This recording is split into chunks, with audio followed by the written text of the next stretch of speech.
యెషయా గ్రంథము 6వ అధ్యాయము 1 నుంచి 8 వచనాలు. ఎన్ని అంశాలు? 3 ఉన్నాయి ఇక్కడ. ఒకటి, దేవుని యొక్క దర్శనము యెషయా చూడటం మనం చూస్తా ఉన్నాం. రెండవది, తన ఆత్మీయ స్థితిని గ్రహించడం చూస్తా ఉన్నాం. మూడవది ఏంటంటే తన పాపమునకు ప్రాయశ్చిత్తం కలగటం మనం చూస్తా ఉన్నాం. హల్లెలూయా.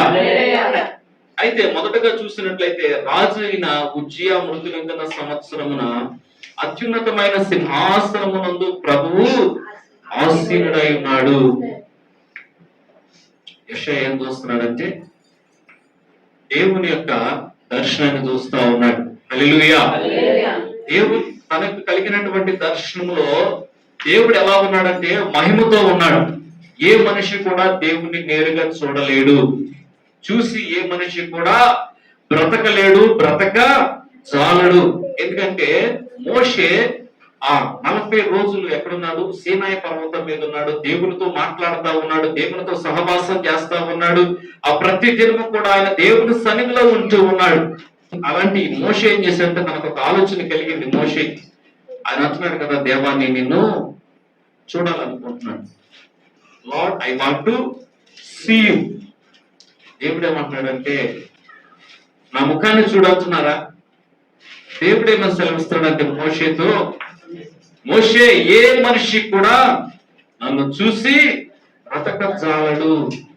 ఎందుకంటే దేవునికి ఉన్నటువంటి మహిమ అలాంటిది. దేవుడు తన మహిమని ఎవరికి కూడా ఇవ్వడు. హల్లెలూయా.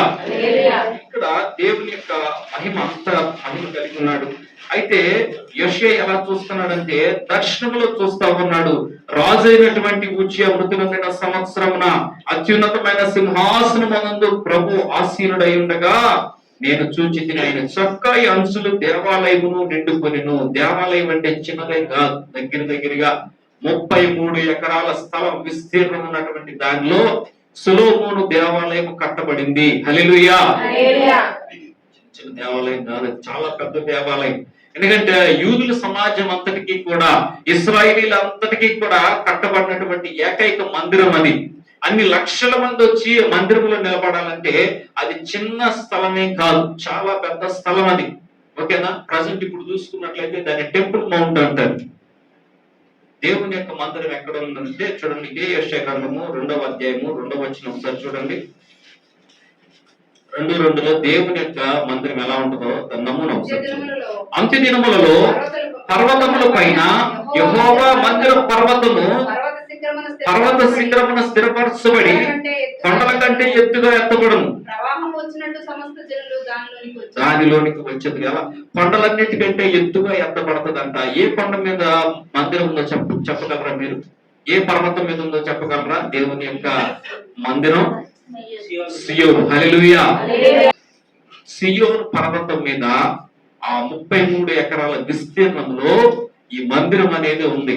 ఆ రోజుల్లో అంత ఫుల్ విస్తీర్ణం. అంటే ఇప్పుడు చూసుకున్నట్లయితే సగభాగం ఎవరి ఆధీనంలో ఉందంటే పాలస్తీనా ఆధీనం, దాన్ని వెస్ట్ బ్యాంక్ అంటారు. ఇప్పుడు ప్రజెంట్ ఉన్న సిచ్యువేషన్ లో చూస్తే యెరూషలేం సగం వరకు ఎక్కడ ఉందంట? వెస్ట్ బ్యాంక్ ఆధీనం, పాలస్తీనా ఆధీనంలో ఉంది. మనంతా ఫైట్ చేసేది, ఇశ్రాయేలీలు ఫైట్ చేసేది ఎందుకంటే మా మందిరం కొరకే.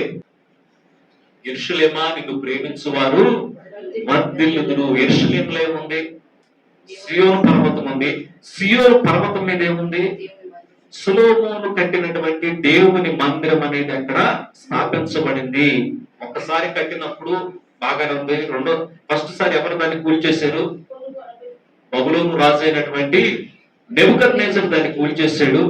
కోరేషు కాలంలో ఎజ్రా, నెహెమ్యా హయాంలో వాళ్ళు మరలా కట్టారు. 43 సంవత్సరాలు ప్రయత్నం చేసి ఆ మందిరం కట్టబడింది. ఓకేనా? మరలా ఎవరు కూల్చేశారు దాన్ని? రోమా సైనికులు కూల్చేశారు. AD 70లో దాన్ని కూల్చివేయబడింది. అప్పటి నుంచి ఇప్పటి వరకు కూడా మరలా మందిరం అనేది కట్టబడలేదు. అయితే ఇప్పుడు ఇశ్రాయేలీలు ఏం చేస్తున్నారంటే మరలా మందిరం కట్టాలి కనుక దాని కొరకు వీళ్ళు పోరాడుతూ ఉన్నారు. అయితే ఈ మందిరం ఈ మందిరం ఉంటే దేవుని యొక్క సింహాసనం మందిరానికి పైగా ఉంటే ఆయన చొక్కాయి అంచులు ఎక్కడ కొన్నాయో తెలుసా? ఆయన చొక్కాయి అంచులు దేవాలయమును నిండుకొని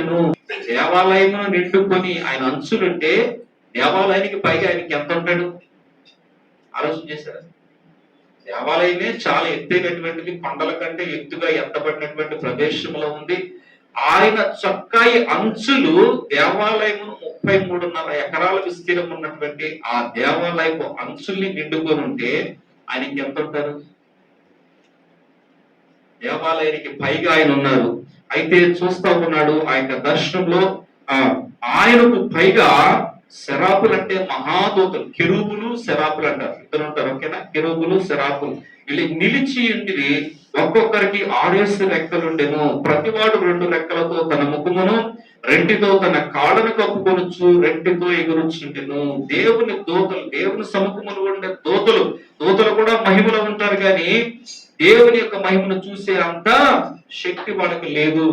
కనుక వాళ్ళు ఏం చేస్తున్నారు? రెండిటితో తన ముఖాన్ని కవర్ చేసుకున్నారు, రెండుతో వాళ్ళ పాదాలు కవర్ చేసుకుంటున్నారు, 2 రెక్కలతో మాత్రమే వాళ్ళు ఎగురుతా ఉన్నారు. వాళ్ళు ఏం చేస్తున్నారు ఇంకా మనం చూసినట్లయితే, వారు సైన్యములకు అధిపతియగు యెహోవా పరిశుద్ధుడు పరిశుద్ధుడు పరిశుద్ధుడు, సర్వలోకము ఆయన మహిమతో నిండి ఉన్నదని గొప్ప స్వరముతో గాన ప్రతిగానములు చేయుచుండిరి. వాళ్ళ యొక్క పనేంటో తెలుసా? దూతలు చేసే పనేంటో తెలుసా? దేవుణ్ణి ఆరాధన చేస్తా ఉన్నారు. ఏమని ఆరాధన చేస్తున్నారో తెలుసా? పరిశుద్ధుడు పరిశుద్ధుడు పరిశుద్ధుడు పరిశుద్ధుడు. నిరంతరం వాళ్ళు చెప్పేటటువంటి మాట గాన ప్రతి ఒక సైడ్ ఉండే దూతలు పరిశుద్ధుడు అంటే, ఇంకో సైడ్ ఉండేటటువంటి దూతలు ఏమంటారు? వాళ్ళు కూడా పరిశుద్ధుడు అంటున్నారు. ఇక్కడ వచ్చేటటువంటి స్వరము వేరు, ఇక్కడ వచ్చేటటువంటి స్వరము వేరు. గాన ప్రతిగానాలు చేస్తా ఉన్నప్పుడంట ఏమైందో చూడండి. తర్వాత వారి కంఠస్వరము వలన గడప కమ్ముల పునాదులు కదలుచు, మందిరము ధూమము చేత నిండగా. భూమి లోపలికి దగ్గర 50 అడుగులు లోపలికి పునాదులు వేసినటువంటి దేవాలయపు మందిరము యొక్క గడప కమ్ములు కదిలిపోతున్నాయి, గుమ్మాలు కదిలిపోతా ఉన్నాయి వారి యొక్క కంఠస్వరం వల్ల. అంటే ఎంత how loudly they are praising the lord. దేవుని సన్నిధిలో మనం ఉన్నామంటే గొంతు తెరవం. కొంతమంది తెలుసు సన్నిధిలో కూర్చొని దేవుడు మనకి స్వరం ఇచ్చాడు. దేవుడు తెలుసా? దేవుణ్ణి ఆరాధన చేయాలి. దేవదూతలు ఉన్నారు, వాళ్ళు మహాదూతలు. వాళ్ళ పేరుంటే తెలుసా? కెరూబులు. వాళ్ళు ఎవరు? శరాపులు ఉన్నారు, ఒక పక్క కెరూబులు ఉన్నారు, 2 సైడ్లో ఉన్నారు. వీళ్ళు మహాదూతలు ఉన్నారు, దూతలు ఉన్నారు. వీళ్ళు ఏం చేస్తున్నారంటే తమ కంఠ స్వరాలు తెరిచి దేవుణ్ణి ఆరాధన చేస్తుంటే మందిరము యొక్క గడప కమ్ముల పునాదులు కదిలిపోతున్నాయి అంటే ఆ రకంగా వాళ్ళు ఆరాధన చేస్తా ఉన్నారు. పరిశుద్ధుడు పరిశుద్ధుడు పరిశుద్ధుడు. ఆయన యొక్క మహిమ అనేది దేవుడు ఇంకా మహిమపరచబడతా ఉన్నాడు. మన జీవితాల్లో కూడా దేవుడు మనకి స్వరం ఇచ్చాడంటే, కంఠం ఇచ్చాడంటే ఏం చేయాలి తెలుసా? దేవుని మనము ఆరాధన చేయాలి. దేవుని సన్నిధిలో వచ్చి మనం మౌనంగా ఉండటం కాదు. దేవుని సన్నిధిలో వచ్చి ఆరాధించాలా వద్దా, పాడాలా వద్దా? లేదా అలాంటి వాళ్ళు పాడొచ్చు, కానీ పాడాలంటే అలాగే దుష్టి బొమ్మలాగా దేవుని ఆరాధించాలి. ఎప్పుడైతే ఆరాధన చేస్తామో మనము కూడా మహింపరచబడతాం. హల్లెలూయా. మనము కూడా దేవుని ఆత్మలో, మన ఆత్మ కూడా ఏమైపోతుందో తెలుసా? లీనమైపోతుంది. ప్రియదేవుని బిడ్డ, దేవునికి చెందవలసినటువంటి మహిమ ఆయనకి చెందాలి. దేవునికి చెందవలసిన మహిమ ఈ రోజుల్లో ఏం చేస్తున్నారు? దేవునికి చెందక కారణం ఏంటంటే అది విగ్రహాలకి వెళ్ళిపోతాము. దేవునికి రావాల్సినటువంటి మహిమ విగ్రహాలకి వెళ్ళిపోతే దేవుడు చూస్తూ ఊరుకుంటాడా? చూస్తూ ఊరుకుంటాడు. ఇక్కడ ఏమవుతుందంటే ఈ దేవదూతలు ఎంతగా ఆరాధన చేస్తున్నారంటే గడప కమ్ముల పునాదులు కదిలిపోయే అంతగా ఆరాధన చేస్తా ఉన్నారంట. గొప్ప స్వరముతో గాన ప్రతిగానాలు చేస్తా ఉన్నారు. అయితే మందిరము ధూమము చేత నిండగా, పొగ చేత నిండిపోయిందంట. ఈ యొక్క మహిమంతటిని ఎవరు చూస్తా ఉన్నాడంటే యెషయా చూస్తా ఉన్నాడు.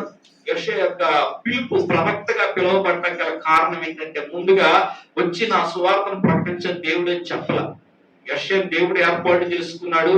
ఏర్పాటు చేసుకున్న తర్వాత ముందుకేం చూపించాడంటే ఆ మహిమను దేవుడికి ఆ యొక్క యెషయాకి చూపించాడు. దేవుని మహిమ ఎలా ఉంటుందో యెషయాకి చూపించాడు. ఆ మహిమను చూస్తా ఉన్నాడు. ఎప్పుడైతే మహిమను చూశాడో తన యొక్క స్థితి అర్థం చేసుకున్నాడు. ప్రియదేవుడు, రెండవది ఏంటంటే తన యొక్క ఆత్మీయ స్థితి ఎలా ఉందో ఒకసారి చూడండి. తన ఆత్మీయ స్థితి. నేను 5వ వచనం, అయ్యో నేను అపవిత్రమైన పెదవులు గలవాడను, అపవిత్రమైన పెదవులు గల జనుల మధ్యను నివసించేవాడను. నేను నశించి తిని, రాజును సైన్యములకు అధిపతి యెహోవాను నేను కన్నులారా చూచితిననుకొంటిని. ఇతనికి అనుగ్రహించబడింది కేవలము దర్శనము మాత్రమే. దేవుడు యోషియాను తన ప్రజలైనటువంటి ఇశ్రాయేలుకు ఒక ప్రవక్తగా నియమించాలనుకున్నాడు. ఇశ్రాయేలుకు ఒక మెసేజ్ పంపించాలి. దేవుని దగ్గర వచ్చేటటువంటి ఏ మెసేజ్ అయితే ఉంటుందో అది ఇశ్రాయేలు సమాజానికి తెలియచేయాలంటే అక్కడ ఒక ప్రవక్త కావాలి. ఆ ప్రవక్త ఎలా ఉండాలంట? పరిశుద్ధుడిగా ఉండాలి. దేవుడు యెషయాను ఏర్పాటు చేసుకున్నాడు. యెషయాను ఏర్పాటు చేసుకున్న తర్వాత యెషయాకి దేవుడు ముందుగా దర్శనం చూపిస్తా ఉన్నాడు. ఆ దర్శనంలో దేవుని మహిమ చూస్తా ఉన్నాడు. దేవుడు మహిమపరచబడటం, అత్యున్నతమైన సింహాసనం మీద ఆసీనుడయ్యటం, ఆయనకు పైగా కెరూబులు శరాబులు ఆయన ఆరాధించడం, అవన్నీ చూసినప్పుడు ఈయనలో మార్పు కలిగింది. అదేంటంటే దేవుని మహిమ చూసినప్పుడు, దేవుని యొక్క ఆ ఘనత అవన్నీ చూసినప్పుడు తన యొక్క ఆత్మీయ స్థితి తనకు అర్థమవుతా ఉంది. హల్లెలూయా. ఆ వెలుగులో, ఆ మహిమలో తన యొక్క స్థితి ఎంత అర్థమైంది. తాను ఎంత ఏ విధంగా అంటే, అయ్యో నేను అపవిత్రమైన పెదవులు గలవాడను, అపవిత్రమైన పెదవులు గల జనుల మధ్యను నివసించవాడను, నేను నశించి తిని, రాజును సైన్యములకు అధిపతికి యెహోవాను కన్నులారా చూచి తిని అనుకుంటున్నాడు. తన స్థితి ఏంటంటే అపవిత్రమైన పెదవులు కలిగినటువంటి స్థితి. ప్రియదేవుని బిడ్డలారా, అపవిత్రమైన పెదవులు కలిగినటువంటి సమాజంలో ఉంటున్నటువంటి వ్యక్తిగా తాను గ్రహించాడు. చూడండి, అపోస్తల కార్యము 9వ అధ్యాయము 1 నుంచి 9 వచనం ఉన్నాడంటే ఇక్కడ సౌలు కూడా సేమ్ యెషయాకి ఎలాంటి దర్శనం కలిగిందో అలాంటి దర్శనము ఇది రియల్ గా, అది దర్శనం అయితే ఇది రియల్ గా కనిపించింది. సౌలు ఏం చేశాడంటే అతనికి ఉన్నటువంటి ఆలోచన ఏంటంటే, నేను యూదుడు కదా, యూదులు ఇంకా ఏ దేవుడిని నమ్మకూడదు, ఎలాంటి దేవుడు కూడా లేడు కదా, కనుక ఈ ధర్మశాస్త్రం మీద వీళ్ళు ఆధారపడాలని చెప్పి ఏం చేస్తున్నారంటే సౌలు ఇతను ప్రభు యొక్క శిష్యులను బెదిరించు, ఎవరైతే యేసు ప్రభు అని చెప్తున్నారో వాళ్ళందరినీ బెదిరిస్తున్నాడంట, హత్య చేస్తున్నాడు. తనకు హత్య చేయు తనకు ప్రాణాధారమైనట్టు ప్రధాన యాజకుని యొద్దకు వెళ్లి ఈ మార్గమందున్న పురుషులనైనను స్త్రీలను కనుగొని నేడల వారిని బంధించి యెరూషలేమునకు తీసుకుని వచ్చుటకు దమస్కులోని సమాజంలో వారికి పత్రికలిమ్మని అడిగాను.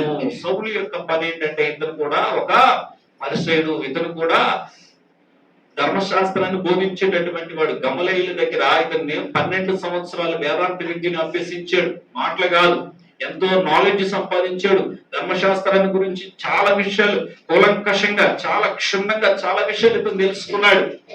తెలుసుకున్న తర్వాత ఇతనులో మత పిచ్చి అనేది పెరిగిపోయింది. ఒక మతోన్మాదిలాగా మారిపోయాడు. కానీ యేసు ప్రభు ఎవరు, లేఖనాలు ఆయన గురించి ఏమి రాయబడింది, మనుషులకు రక్షణ ఎలా వస్తుంది అనేటటువంటి సత్యాన్ని మాత్రం ఆయన కనుగొనలేకపోయాడు. ఎంతో మంది మతం గురించి ఈ రోజుల్లో చాలా పోరాడతారు, కానీ సత్యాన్ని గ్రహించే వాళ్ళు చాలా తక్కువ మంది. ఏంటంటే సౌలు చాలా మతోన్మాదిగా ప్రవర్తిస్తా ఉన్నాడు. ఇదేం చేశాడంటే, ఎవరైతే యేసుక్రీస్తుని వెంబడిస్తారో, యూదులుగా ఉండి ఎవరైతే ఆయన ఆరాధిస్తూ ఉన్నారో, దమస్కు మార్గం వరకు ఎవరైతే ఉన్నారో అలాంటి వారిని కనుక్కుంటే కనుక పట్టుకొని వాళ్ళని బంధించి యెరూషలేమునకు తీసుకొచ్చి చెరసాల వేయడం కోసం ఈయన పత్రికలు అడుగుతున్నాడు. పర్మిషన్ లెటర్స్ అడుగుతున్నాడు. ప్రధాన యాజకుల దగ్గరికి వెళ్ళాడు. అయితే పత్రికలు తీసుకున్నాడు, పర్మిషన్ తీసుకున్నాడు. ఇవన్నీ తీసుకుని ఏం చేశాడంటే, అతడు ప్రయాణం చేయొచ్చు దమస్కు దగ్గరకు వచ్చినప్పుడు అకస్మాత్తుగా ఆకాశం నుండి ఒక వెలుగు అతని చుట్టూ ప్రకాశించెను. గుర్రం మీద వెళ్తా ఉన్నాడు, ఇంకా కొంతమందిని వేసుకుని వెళ్తా ఉన్నాడు. ఆ దారిలో పోతా ఉన్నప్పుడు మంచి రౌద్రుడిగా వెళ్తా ఉన్నాడు. ఎవరైనా దొరికితే కనుక, క్రైస్తవుడు అన్నటువంటి వాడు ఎవరికి కనిపించినా గానీ, అది స్త్రీ గాని పురుషుడైనా కానీ ఎవరైనప్పటికీ కూడా పట్టుకుని వాళ్ళని బంధించి యెరూషలేమునకు తీసుకురావాలి. అక్కడ వాళ్ళని ముప్ప తిప్పలు పెట్టాలి, అక్కడ వాళ్ళని హత్య చేయాలి, చంపేయాలన్నటువంటి కోపంతో వెళ్తా ఉన్నాడు. వెళ్తా ఉన్నప్పుడు అకస్మాత్తుగానంట చూడండి, ఆకాశం నుండి ఒక వెలుగు అతని చుట్టూ ప్రకాశించును. అప్పుడు అతడు నేల మీద పడి సబలా నీ వేళ నన్ను హింసించుతున్నావు యొక్క స్వరము పలుకుట విన్నాడు. ప్రభువా నీవెవరని అడిగినప్పుడు యేసు అయితే ఎప్పుడైతే ఈయన కింద పడిపోయాడో తిరిగి లేచినప్పుడు ఇతను ఏమి కూడా చూడలేని స్థితిలో ఉన్నాడు. ఎందుకు చూడలేకపోయాడు తెలుసా? ఇతని కన్నులన్నీ కూడా గుడ్డితనం చేయబడి ఈ యుగ సంబంధమైన దేవత అవిశ్వాసులైనటువంటి వారి మనోనేత్రాలకు గుడ్డితనము కలుగ చేస్తుందంట. హల్లెలూయా. సౌలు యొక్క కన్నులు ఇప్పుడు ఎలా ఉన్నాయి? గుడ్డివైపోయింది. కారణం ఏంటంటే ఇతను మతాన్ని మాత్రమే చూస్తున్నాడు, ధర్మశాస్త్రాన్ని మాత్రమే చూస్తున్నాడు, కానీ ఏ విధమైనటువంటి సత్యాన్ని మాత్రం ఆయన చూడలేకపోతున్నాడు. హల్లెలూయా. కనుక ఇతని కన్నులు ఎప్పుడైతే దేవుని దర్శించాడో, ఎప్పుడైతే దేవుని చూశాడో ఏమైపోయింది తెలుసా? గుడ్డి అయిపోయింది. యెషయా జీవితంలో చూసినట్లయితే యెషయా నోటి మాటలతో పాపం చేసేవాడు, రకరకాల కొండలు చెప్పనివ్వండి, అబద్ధాలు చెప్పనివ్వండి. ఎప్పుడైతే దేవుని మహిమను చూశాడో తన యొక్క స్థితి గ్రహించాడు, అపవిత్రమైనటువంటి పెదవులు గలవాడని గ్రహించాడు. ప్రియదేవుని బిడ్డ, ఒక ఆయన ఉన్నాడంట, సినిమాలు చూడటం తప్ప బైబిల్లో ఉందా సినిమాలు చూడొద్దని అన్నాడంట. సినిమాలకి వెళ్తున్నాడు. ఓకేనా? మందు తాగొద్దని ఉందా, కొంచెం పుచ్చుకోమని ఉందిగా, తప్పే ఉంది అని చెప్పి తాగుతున్నాడు. సీరియల్ చూడకూడదా, బైబిల్లో ఉందా, చుట్ట తాగకూడదా, ఇవన్నీ చెప్తా ఉన్నాడంట. ఒక దినాన్ని అతనికి దర్శనం వచ్చింది. ఇతను చనిపోయాడంట. చనిపోతే ఇతను ఆత్మను తీసుకెళ్తున్నారు దూతలు, దేవదూతలు కాదు, దూతలు తీసుకెళ్తున్నారు. తీసుకెళ్తా ఉండగా చూశాడు సైతాన్ దూతలు, వాళ్ళిద్దరు కూడా అటు ఇటు చూడగానే ఇద్దరు సైతాన్ దూతలు ఉన్నారంట. సైతాన్ దూతలు ఉండేకల్లా ఏమంటున్నాడంటే, మీరేంటి ఎక్కడ తీసుకెళ్తున్నారు అన్నాడు.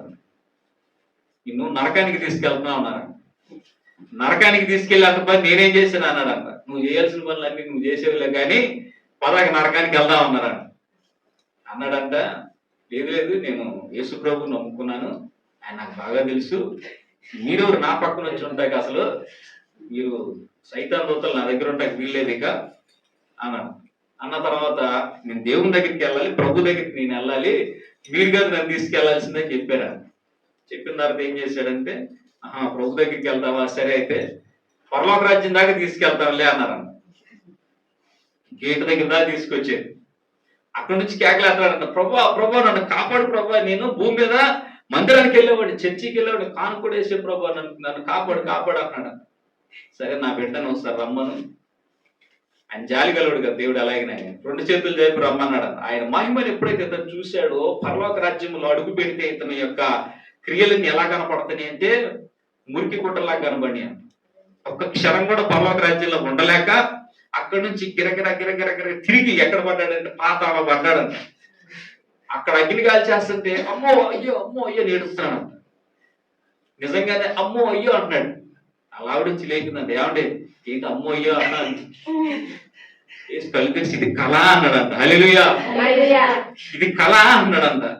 కళ ఏంటి అసలు, నువ్వు అమ్మో అయ్యో అన్నావేంటి, నేను ఎవరు పడుతున్నారు అన్నాడు. పడతాం కదా, ఘోరం జరిగిపోయింది అని చెప్పి ఇదంతా చెప్పాడంట. సరే, కనుక చాలా మంది ఏమనుకుంటారంటే ఎలా ఉన్నా కానీ పరలోక రాజ్యం వెళ్ళిపోవచ్చులే, కానీ పరిశుద్ధత లేకుండా పరలోక రాజ్యం మాత్రం మనము వెళ్ళాలి. ఎప్పుడైతే దేవుని సన్నిధిలో ఉంటామో, ఎప్పుడైతే దేవుని మహిమను మనం చూస్తామో, ఎప్పుడైతే ఆయన ఘనత మనం చూస్తామో, మన స్థితి ఏంటో మనకి అర్థమైపోతుంది. జక్కయ్య ఏం చేశాడంటే యేసును చూడాలనుకున్నాడు అంతే, అంతవరకే. జస్ట్ ఆయన ఎలా ఉంటాడో చూడాలి. చనిపోయినటువంటి వాళ్ళు కూడా లేపాడంటే ఆయన ఎలా ఉండాలో, ఆయన ఎలా ఉంటాడో చూడాలి అనుకున్నాడు. అనుకున్న తర్వాత ఏం చేశాడంటే, చూడాలనుకున్నాడు కానీ వల్ల కాలేదు, పుట్టుడైనందువల్ల మేడి చెట్టు ఎక్కాడు. ఎక్కిన తర్వాత ఆయన చూస్తున్నాడు, యేసు ప్రభు రాని వచ్చాడు. జక్కయ్య నేడు నేను నీ ఇంట ఉండాలన్నప్పుడు ఆహ్వానించాడు. యేసు ప్రభు మొహం వైపు చూస్తా ఉన్నప్పుడు జక్కయ్యలో ఒక మార్పు కలిగింది. తన స్థితి తాను అర్థం చేసుకున్నాడు. తాను ఒక అన్యాయంగా ప్రజల దగ్గర సొమ్ము తెచ్చున్నాను, ఒక అన్యాయస్తుడిని గ్రహించాడు. తన పాపాన్ని తాను తెలుసుకోగలిగాడు. తను ఒక ధనాశపరుడు, అతను ఒక అన్యాయస్తుడు, అన్యాయంగా ప్రజల యొక్క సొమ్ము తింటున్నాడని అర్థమయ్యాడు. తన హృదయంలో గ్రహించాడు. తన ఆత్మలో గ్రహించిన తర్వాత ఏమన్నాడంటే, నా ఆస్తిలో సగభాగము పేదలకు ఇస్తాను. హల్లెలూయా. ధనవంతుడు ఆ మాట చెప్పడం అనేది చాలా కష్టం. చెప్పలేదు. ఆస్తిలో సగం ఇటువంటి మాటల ఎంతకాలం నుంచి సంపాదించుంటాడు, సగం ఒక్కసారికి ఇచ్చేయాలంటే అదే మార్పు అండి. ఇంకెవరి దగ్గర నేను అన్యాయంగా తీసుకుంటే 4 గంటలు ఎక్కి వేసిస్తాను. అది నిబంధన దేవునితో. హల్లెలూయా. అది ఒక నిబంధన. ఈసారి కనుక నేను అలాంటి పని చేస్తే 4 గంటలు ఎక్కి వేస్తా అంటే ఆ పని నేను మరలా చేయను. అలాంటి నిబంధన మనం కలిగి ఉంటాం. ఇక్కడ చూసినట్లయితే యెషయా జీవితంలో చూడండి ప్రియదేవుని బిడ్డలారా, ఇక్కడ ఏమంటున్నాడంటే, అయ్యో నేను అపవిత్రమైన పెదవులు గలవాడను, అపవిత్రమైన పెదవులు గల జనుల మధ్యలో నివసించువాడను, నేను నశించి తిని రాజును సైన్యములకు అధిపతిని యెహోవాను నేను కన్నులారా చూచితిని అనుకుంటున్నాడంట. అప్పుడు శరాపులలో ఒకడు తాను బలిపీఠం నుండి కారుతో తీసిన నిప్పును చేత పట్టుకుని తన యొద్దకు ఎగిరి వచ్చి నా నోటికి తగిలించి తన స్థితి గ్రహించాడు. తను ఏమనుకుంటా ఉన్నాడు తెలుసా?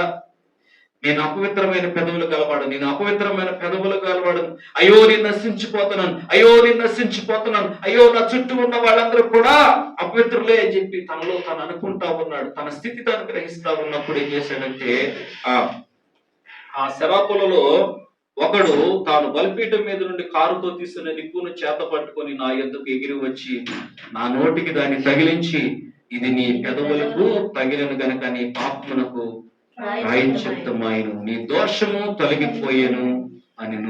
చూసారా? అలాంటి అనుభవంలోకి మనం కూడా రావాలి.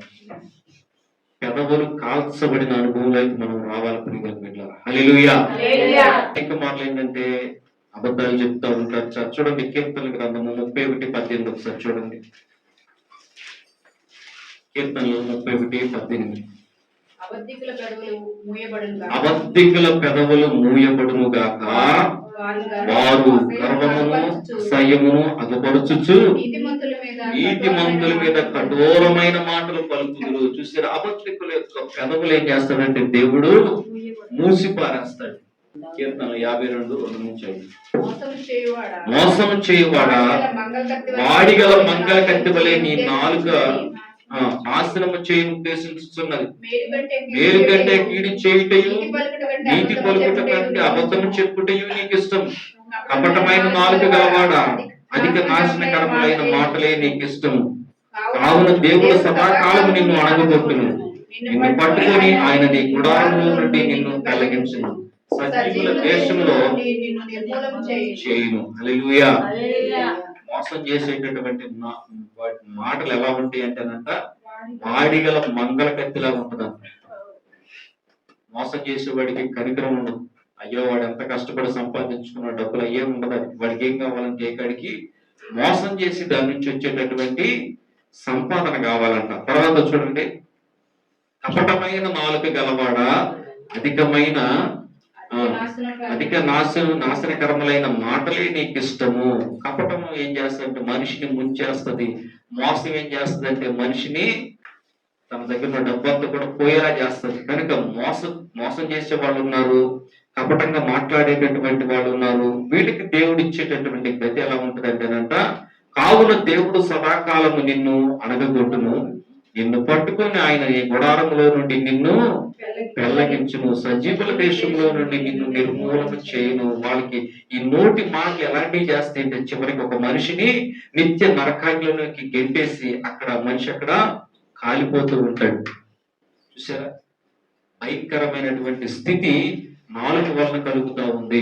భయంకరమైనటువంటి స్థితి కలిగినటువంటి వాడు యెషయా. భయంకరమైనటువంటి ప్రజల మధ్య ఉన్నటువంటి వాళ్ళు బూతులు మాట్లాడే వాళ్ళు, అబద్ధాలు మాట్లాడే వాళ్ళు, మోసం చేసేవాళ్ళు, ఆ కపటమైన మాటలు కలిగేటటువంటి ఆ సమాజంలో ఉంటున్నాడు యెషయా కూడా. యెషయా కూడా అలాంటి మాటలే నేర్చుకున్నాడు, అలాంటి మాటలే మాట్లాడుతూ ఉన్నాడు. అలాంటి స్థితిలో ఉన్నప్పుడు యెషయాకి దేవుడు చూపిస్తున్నాడంటే ఆయన యొక్క మహిమను చూపిస్తా ఉన్నాడు. అత్యున్నతమైన సింహాసనం మీద దేవుని మహిమను చూశాడు, కెరూబులను చూశాడు, శరాపులను చూశాడు, దేవుని ఆరాధించడం చూశాడు. ఒక్కసారిగా తన స్థితి, ఆత్మీయ స్థితి ఏంటో తనకు గుర్తొచ్చింది. వెంటనే అన్నాడు కదా, అయ్యో నేను అపవిత్రమైన పెదవులు గలవాడను, అపవిత్రమైన పెదవులు గల జనుల మధ్యలో నివసించవాడను, అయ్యో నేను నశించి తిని అని మాట్లాడుతూ ఉన్నాడు. పశ్చాత్తాపడతా ఉన్నాడు. శరాపులలో ఒకడు వచ్చి కారుతో తీస్తున్నటువంటి బలిపీఠం మీద ఏముంటుందో తెలుసా? నిరంతరము కూడా బలి మండుతానే ఉంటది. అక్కడ ఉన్నటువంటి కారుతో తీసిన నిప్పును చేత పట్టుకున్నాడంట. ఆ నిప్పును తీసుకొచ్చి నేరుగా తీసుకొచ్చి యెషయా దగ్గరికి ఎగిరి వచ్చాడు. ఆ నిప్పుతో తన యొక్క నాలుగుకి ఎప్పుడైతే తగిలించాడో, తన మూతికి ఎప్పుడైతే తగిలించాడో, ఇది నీ యొక్క నోటికి తగిలిన గనక ఈ పాపమునకు ప్రాయశ్చిత్తమైపోయింది, నీ దోషము తొలగిపోయింది. కాల్చబడినటువంటి నిప్పుతో కాల్చబడినటువంటి అనుభవంలోనికి మనం రావాలి ప్రియదేవుడా. హల్లెలూయా. యెషయా తాను సేవ చేయడానికి ముందుగా తాను ఏ ప్రజల మధ్యకి వెళ్ళాలో దేవుడు ఏం చేసిందంటే పరిశుద్ధపరిచాడు. పరిశుద్ధపరిచిన తర్వాత యెషయాను పంపిస్తా ఉన్నాడు. ఇప్పుడు అంటున్నాడు కదా, మా నిమిత్తము ఎవరు పోవును. చూడండి, అప్పుడు నేను ఎవరిని పంపేదనో మా నిమిత్తము ఎవడు పోవునని ప్రభు సెలవీయగా వింటిని, అంతట నేను చిత్తగించుము నేనున్నాను. హల్లెలూయా. విజన్ ఎప్పుడు కలుగుతుందంటే, సువార్త ఎప్పుడు ప్రకటించగలమంటే, కాల్చబడిన పెదవుల అనుభవం మన దగ్గర ఉన్నప్పుడు సువార్త ప్రకటించగలం. లేదంటే ముచ్చట్లేస్తాం, లేదంటే లోకానుసారమైన విషయాలు, రకరకాలైన మాటలు, టైం పాస్, ఇవన్నీ కూడా మనం చేస్తాం. కానీ కాల్చబడినటువంటి పెదవుల అనుభవం విషయంకి వస్తే సువార్త ప్రకటిస్తాం. హల్లెలూయా. 9వ వచనం ఏమంటున్నాడంటే, నీవు పోయి ఈ జనులతో ఇట్లనము, మీరు నిత్యము విందురు గాని గ్రహింపకుందురు, నిత్యము చూచుచుందురు గాని తెలుసుకొనకుందురు. వారు కన్నులతో చూచి, చెవులతో విని, హృదయంతో గ్రహించి, మనస్సు మార్చుకుని స్వస్థత పొందకపోవునట్లు ఈ జనుల హృదయము పోగినది, వారి చెవులు మందపరిచి వారి కన్నులు ఊహించమని చెప్పాను. ఇప్పుడు ప్రజలకు చెప్పగలిగే అంత ధైర్యం ఎందుకు వచ్చిందంటే, తన యొక్క పెదవులు కాల్చబడినటువంటి అనుభవంలోకి వచ్చాడు కాబట్టి తన నోటి మాట మారిపోయింది, తన యొక్క మాట్లాడే తీరు మారిపోయింది. ఆ ఇహ నుంచే మాట్లాడుతున్నాడంట. లోకానుసరమైన మాటలు మాట్లాడలా. ఇప్పుడు ఏం మాట్లాడుతున్నాడు తెలుసా? దేవుని మాటలు మాట్లాడుతా ఉన్నాడు. హల్లెలూయా. దేవుని వాక్యం చెప్తా ఉన్నాడు. ఇక ఖండించడం స్టార్ట్ చేసాడు. అలాంటి అనుభవాలకు మనం రావాలి.